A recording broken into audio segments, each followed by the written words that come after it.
57. Young carers can find themselves having to grow up very fast, often taking on the role of a parent.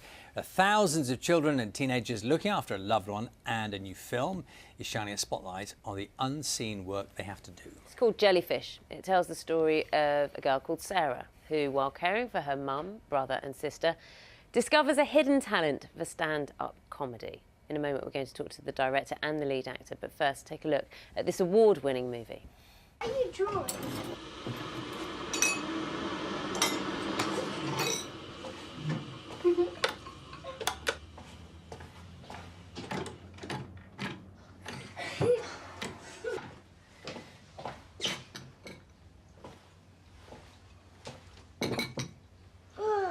They're hard.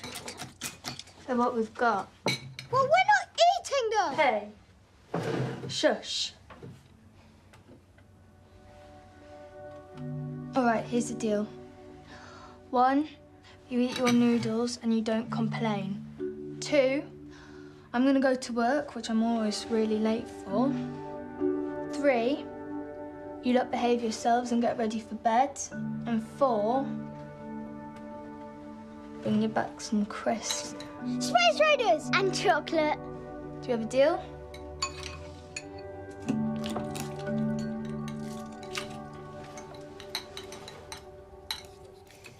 Liv Hill is here, who plays Sarah, along with the writer and director James Gardner. Liv, you do know that you have to soak those noodles longer than that. Yeah, no, I do. You yeah. know that. Just to make that clear. You're watching back on that. This was filmed 3 years ago. Yeah, just under 3 years ago, so when I was 16. When you were approached to do this, what did you think? I mean, it was my first film role, and I had just done my first job in the summer, and this was about 3 weeks into my A-levels. So I was like, yes, I'll leave school for 5 weeks and do it. And I read it, and I instantly knew I had like a gut reaction. I just had to do it. And then I met James, and he was just lovely, and then I just really came to trust the team. Well, I tell you what, trust is very important in this film for various reasons, and I'm not going to go into all of them because I don't want to spoil it for anyone, but you have taken on, James, a subject that is very close to lots of people's hearts, and you don't shy away from the harshness and the loneliness and the fear that goes on through many young carers' minds. What inspired you to write this? When I started writing the story, I wasn't aware of what I was actually writing. I didn't realise I was telling the story of a young carer. The idea came from wanting to tell a story about a young person who wanted to transcend her circumstances through the discovery of a talent. And when I realised that Sarah's circumstances were not unique to her, and there were thousands and thousands of young people living her life for real, I realised that I had a responsibility to get that right. So obviously you want to tell a compelling, emotionally engaging story as a filmmaker, but then when you're dealing with real-world issues, there is a degree of responsibility to make sure you're representing these issues in an authentic way on screen. So, tell us a little bit about the production itself, because in a way it's one of the very appealing things about the film, because no money, essentially. Just tell us a bit about how that worked. Well, yeah, just like the Taylor family, we didn't really have much money either. Everybody that worked on the film did it because they loved the project. Nobody got paid. It was everyone did it on a deferred agreement, which just means that like they're doing it because they love the project. And it was remarkable for me to be able to cast the actors that I was able to, without offering them any financial incentive to do the project. If I know that you're saying this is your first film, but given what you're saying about people buying into the project, could you sense that? Was there a different atmosphere? You've done a few films since, haven't you? I imagine there must have been quite a unique feel around what you were doing. Yeah, I mean, I suppose in a sense in terms of film, I didn't have much to compare to, but it definitely felt like a real family unit. We were all sort of in it together. We ate breakfast together, then we would come home after a long day and eat dinner, sometimes go out for drinks. And it was a very immersive experience. We all became close very quickly. Is there any scene that you're not in?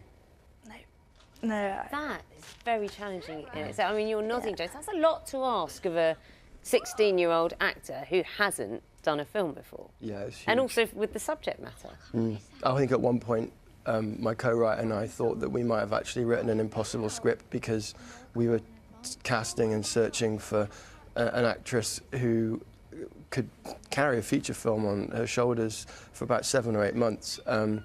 And I just got very lucky in the end because it was the agent, Liv signed with the agent of the actor who plays Mr. Hale, and it was her that presented Liv in the final hour. One of the things you mentioned, Mr. Hale, were you going to introduce this clip? Mr. Hale, and he's almost your lifeline, almost a lifeline in this, and we can show that kind of the start of this relationship and how that transcends.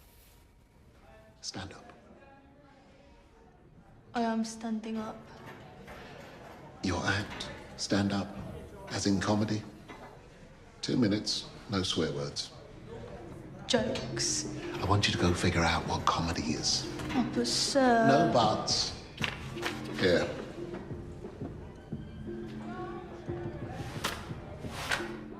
We have interviewed many times on the sofa young carers, and they often describe how the sacrifices they take without questioning them, because you grow into those circumstances, don't you? So you almost don't realise the extent to which your life is being held back. Is it almost sounds like a pejorative term, but I don't mean it that way. I know what you mean. Yeah, I mean, in no way does Sarah victimise herself, because if she did, she'd crumble. I think I have no background of caring, so I've come from quite different families. But that is the age, she's 15 in the film, that is the age where you start to think about life beyond school. You start to think about university or an apprenticeship. And for Sarah, for any young carer, for most young carers, they just don't have any opportunity. And that's why Sarah becomes very bitter in the film and very resentful and very hardened. And she can't think about how sort of unfair her life is. We've said this is award-winning and it's got amazing recognition so far. A lot of that will be down to you. What's next for you? I'm doing a play, my first play now, so I'll do that in the National called Top Girls. So that will start in April and then run till June or July. Yeah. Love to see you both here. Thank you very much. Thank you. Thanks for having us. Thank you. Jellyfish is out in the cinemas on the 15th of February. And of course, if you want details of organisations which offer advice and support for carers, you can go to bbc.co.uk/actionline.